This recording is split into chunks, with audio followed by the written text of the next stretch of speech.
उज्ज्वल भविष्याची सुरुवात आता वांबोरीतून. नन्हे इंग्लिश मीडियम मान्यताप्राप्त स्कूल वांबोरी येथे प्रवेश प्रक्रिया सुरू आहे. आपल्या पाल्याला दर्जेदार इंग्रजी शिक्षणाची सुवर्ण संधी.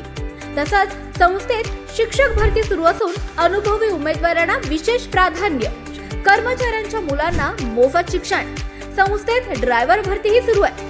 गाडी सोबत आल्यास अधिक प्राधान्य. कामासाठी जोडपा हवाय. राहण्याची मोफत आणि उत्तम सुविधा. आजच संपर्क करा. संपर्क क्रमांक 91 58 59 69 09 आणि दुसरा संपर्क क्रमांक 78 75 49 89 15. नन्हे इंग्लिश मीडियम स्कूल वांबोरी. शिक्षण, संस्कार आणि उज्ज्वल भविष्याचा अतूट विश्वास.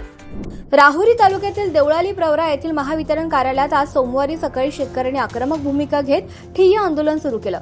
शेतीसाठी नियमित आणि पुरेसा वीज पुरवठा मिळत नसल्यानं संतप्त झालेल्या शेतकऱ्यांनी महावितरणाच्या अधिकाऱ्यांसह स्वतःला देखील कार्यालयात कोंडून घेतल्याची माहिती समोर आली आहे. शेतकरी सेनेचे नेते रवींद्र मोरे यांच्या नेतृत्वाखाली हे आंदोलन सुरू असून शेती पंपासाठी किमान 8 तास अखंडित वीज पुरवठा देण्याची प्रमुख मागणी आंदोलकांनी केली आहे. जोपर्यंत विजेचा प्रश्न मार्गी लागत नाही तोपर्यंत आम्ही इथून उठणार नाही असा इशारा आंदोलक शेतकऱ्यांनी दिला.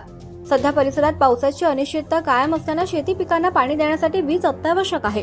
मात्र वारंवार खंडित होणारा आणि अपुरा वीज पुरवठा यामुळे शेतकऱ्यांना मोठ्या अडचणींचा सामना करावा लागतो. विजेअभावी पिकांना वेळेवर पाणी देता येत नाहीये. त्यामुळे अनेक ठिकाणी पिके वाळण्याच्या मार्गावर आहेत असा आरोप शेतकऱ्यांनी केलाय. या आंदोलनामुळे महावितरण कार्यालयातील कामकाजावर परिणाम झाला असून प्रशासन आणि महावितरणाच्या वरिष्ठ अधिकाऱ्यांकडून परिस्थिती नियंत्रणात आणण्याचे प्रयत्न केले गेलेत. या आंदोलनादरम्यान घोषणाने परिसर दणाणून सोडला होता. कोण शेतकऱ्याचं मरण केलं जातंय. सगळ्यांचं दुर्लक्ष आहे. हे लोक एसी मध्ये फॅन खाली बसलेत, हवा खात बसलेत. रात्री 2 ला 1 ला कधी लाईट येते, त्याच्यात 2 तासच टिकती. अशा शेतकऱ्यांनी करायचं काय? म्हणून आज आम्ही जोपर्यंत निर्णय लागत नाही तोपर्यंत आमच्या सहित या लोकांसहित आम्ही कोंडून घेतलेलं आहे. आम्ही तोपर्यंत या लोकांना सोडणार नाही. कारण की किती दिवस शेतकऱ्याची फार थट्टा झाली यांनी. कर्जमाफीचा विषय जर पाहिला तर त्याच्यात कोणीच बसत नाही. एकीकडून लाईट नाही.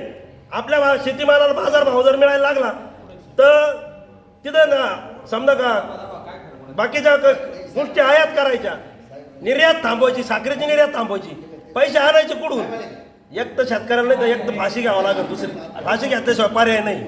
म्हणून आज आम्ही निर्णय जोपर्यंत लागत नाही जोपर्यंत आम्हाला 10 तास 8 तास जी वीज आहे लाईट शेतीसाठी द्यायचं आश्वासन देत नाही आणि आम्हाला वीज देत नाही तोपर्यंत आम्ही हलणार नाही.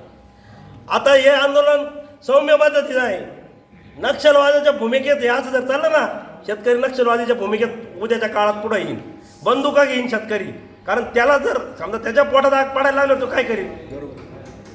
हे पारतंत्र्य आहे आपल्यावर. शेतकऱ्याला शेतकरी हा पारतंत्र्य दे. त्याला त्याच्या शेतीमालाचा भाव ठरवायचा अधिकार नाही. त्याला वीज नाही, त्याला कुठल्याच सुविधा नाही. कर्ज भरा म्हणतात. भरायचे कोण कर्ज आहे? आवाज जनतेचा, लढा सर्वसामान्य जनतेच्या न्याय हक्कांसाठी.